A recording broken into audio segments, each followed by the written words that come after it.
Well, I guess this is it. They're kicking me out. I came back to China and I found out I have 3 days to gather my things and then get out.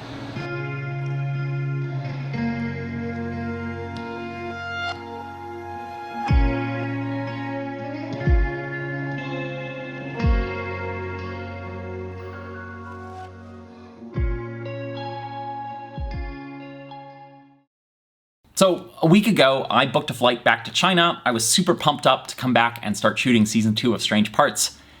And then I got a WeChat message that changed everything. So this is from the apartment manager of the building. I'm gonna blur his face and name, but basically they're doing huge renovations and I have to leave and I don't have much time. So basically I'm getting kicked out of this apartment and studio here in Shenzhen, where I've been for basically 3 years now, with like a week and a half notice. I found out on the 15th and I flew back yesterday, which was the 22nd, and I have to be out by the 26th. Needless to say, this is a huge kick in the teeth. And as you probably saw in the messages, as the apartment manager said, this is all because his boss got a sudden urge to remodel. But I literally just got done moving back in and getting resettled after the last time the boss got a sudden urge to redecorate. I think it was only like 3 months, but it felt like 6 months of this huge saga of them wanting to re-wallpaper all of their units. And so I had to move, pack everything up and then pay off the boss to not re-wallpaper because, well, let me show you exactly how. So this is the hallway, which is, it's not too bad, but wait till you see inside the rooms. This is the wallpaper. There's no way I can shoot against that, so had to do something. It looks like the Bates Motel. Like I couldn't have that as a background. So I paid him off in order for the privilege of them not wallpapering so that I could hire my own painter who turned out to be terrible, did only half the work before like storming off in a fit of rage because I was being too picky. And then we discovered that the roof was leaking and that took like a solid 3 months. I even paid for the roof to be repaired. And so then just before I left China for Christmas, I was finally sort of feeling settled back in here. I did sort of little miniature makeover on lighting, and I've got some acoustic foam and stuff, and a new chair, and I was just finally feeling like I was back in a place where I could work and shoot in here. And so to come back to China, and the very first thing I have to do is pack everything up and find a new place to live and a new place to shoot. Well, it's taking a lot of the wind out of my sails. So you might be asking, how can they evict you like this? How is this even legal? There's a few things I haven't really been fully honest about, I guess. I don't know, just not sharing with you guys. And the reason is just for personal safety. Basically, I don't want people knowing exactly where I live because I don't want them coming to my door. Well, I've been trying to not expose too many details about the building that I live in and exactly like what street I live on. I shoot a lot in my neighborhood, but I try and not shoot directly on my street. But now, like, I'm moving out, and by the time you guys see this video, I will be completely gone, so screw it. I'm just gonna share the full details. So the deal is that this is actually a serviced apartment. It's fully furnished, so there's like a bed and table and chair, like desk and chairs. They provide like sheets for the bed and towels, and they come in and clean a little bit every week and wash those. They also provide power and water and internet, so that I don't have to contract all of those separately. Technically, this place is a hotel.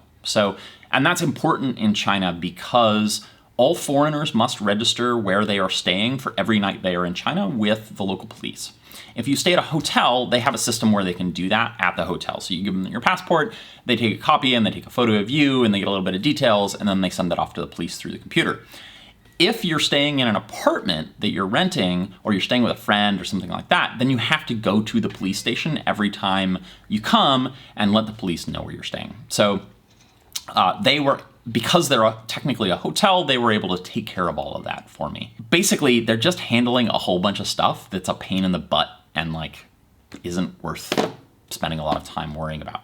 So I've been treating this place like a normal apartment, even though I don't have a lease and I'm just paying month to month. I guess that means they can do whatever they want, including evict me on super short notice. And there's really not much I can do about it other than sort of beg and plead, which doesn't seem to be getting me anywhere. So that doesn't leave me any time to find a new apartment to move into. Renting an apartment, like finding and renting an apartment in China is a major project, particularly in a place like Shenzhen that's growing so rapidly and is such a big city. I was actually pretty lucky to find this place and avoid that whole project for as long as I have. I'm staying in a hotel right now because I don't really have a full guarantee as to when they're going to start construction. And construction in China, even just remodeling, invariably means jackhammers at all hours of the day, from very early in the morning until very late at night. And that's kind of the last thing I need when I'm like all jet lagged coming back from the US. This is the sound of progress in China. It sounds a lot like jackhammers. And that is the sound of hammer drills upstairs. My big focus right now is just on saving as much like equipment and tools and parts from this apartment as I can before I get kicked out. I'm trying to get everything packed up today and tomorrow, and then hopefully on Monday move it into self-storage. I've never done self-storage here in China, and I don't really fully understand how it works. So that's going to be an adventure. And then once I have everything safe in storage, I'll start looking for a new place. Now, there is a silver lining to this. I did want to find a new like studio workshop space here in Shenzhen this year. I was just hoping to do it on a bit of a different timeline. The plan was to hire a head of operations producer, as I mentioned in the last video. This is the perfect project for someone like that to take on, like finding a new studio space and lining all that up. But this is happening now.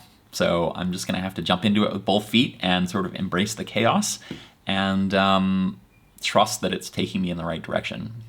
I'm actually really excited about the prospect of having a new space.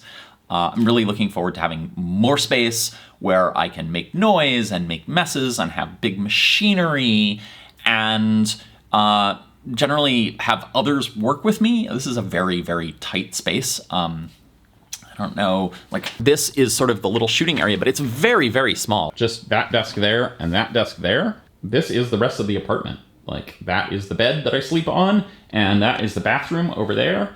And honestly, it's like just barely enough for one person to exist in.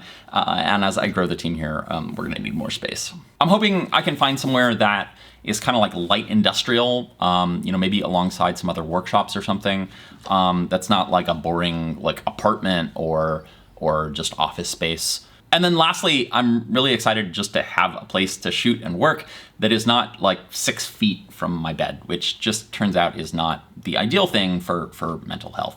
So what does all this mean in the short term for Strange Parts?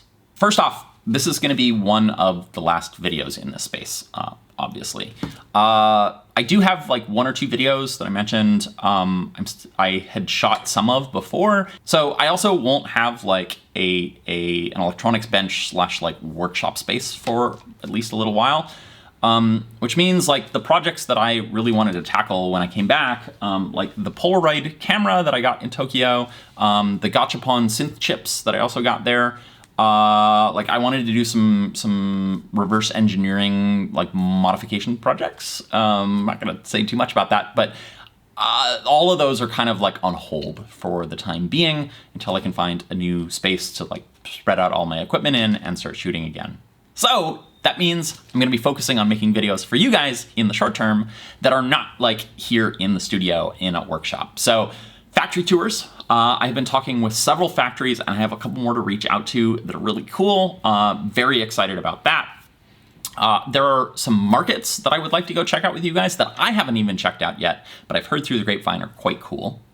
And then also potentially some more travel. It's gonna kind of depend. I have a number of places that I've been wanting to visit where I have cool story ideas, cool technology, manufacturing, supply chain things to check out, markets. But I need to figure out like how much time do I need to spend here finding the new space, kind of getting everything set up again, versus like being on the road. So we're gonna have to balance that. Not quite sure how that's gonna work yet. It's pretty bittersweet leaving this apartment in general. while it's definitely been a headache at times, and I'm excited about what's coming next, it's where I got my start with Strange Parts, and so it's kind of a special place. You know, I'm looking out the window right now, and even though it's super dirty and it's an overcast day and there's trash hanging from the trees, there's blossoms on the tree just outside the window, and I really enjoyed looking out over this view. There's this big picture window behind the camera as I've been talking to you guys over the past 2 years. It's obviously time to move on now, but I'm gonna really miss it. This place actually has a bit of a history. It's been a little bit of the like hardware hacker, open source hacker hostel sort of deal in dormitory, maybe is a better word, in Shenzhen. So a bunch of geeky people have stayed here over the years and have lived here over the years, ranging from MIT folks to open source hackers to people in the Hacks Accelerator program. It's been kind of a cool atmosphere. You kind of never know who you're going to run into in the hallway. And there are at least 2 rooms, including this one, that have 3D printed add-ons to the showers, because the shower heads are not always where they need to be or pointed in the right direction. So I may or may not have made a 3D printed adapter for my shower head, and it may or may not have been inspired by someone else who did the same before me in a different room. This has always been the kind of like cheap / shitty place to stay, but also you could kind of get away with doing a lot that you might not get to do somewhere else. Ultimately, this whole situation, this is what being in China is like. One of the reasons that I've always loved coming to Shenzhen and spending time here is this relentless fast pace at which everything is constantly moving and changing. Nothing ever stands still here, and it makes this an incredibly exciting and novel place to spend time. I feel like every day when I walk down the street, I see something new that I just never knew existed. It also makes for this place of like incredible opportunity, which I suppose is why so many people come here, both Chinese and foreigners, to seek their fortune and to follow their dreams. But at the same time, that's a double-edged sword. When things are constantly changing and evolving, you can't ever stand still. If you stand still, often the carpet gets ripped out from underneath you. So I've been asking myself, is this a kick in the teeth or is it a kick in the pants? And I suppose it's all about how I choose to look at it. I am trying very hard right now to treat this as a kick in the pants to go find that next awesome Strange Parts studio and workshop. And I'm sure in the process, I'm gonna learn a hell of a lot about Chinese real estate, whether I want to or not. If that sounds like your kind of adventure and you'd like to wade in and help me take Strange Parts into the next chapter, please get in touch. I am looking for someone to work with me full-time in like a head of operations producer role. There's more information here. But for now, I need to get packing. I only have a couple days before all of this needs to be in boxes and they are kicking me out. Please wish me luck. I'm Scotty from Strange Parts. Stay tuned for more adventures. I'll see you guys again soon. Hopefully.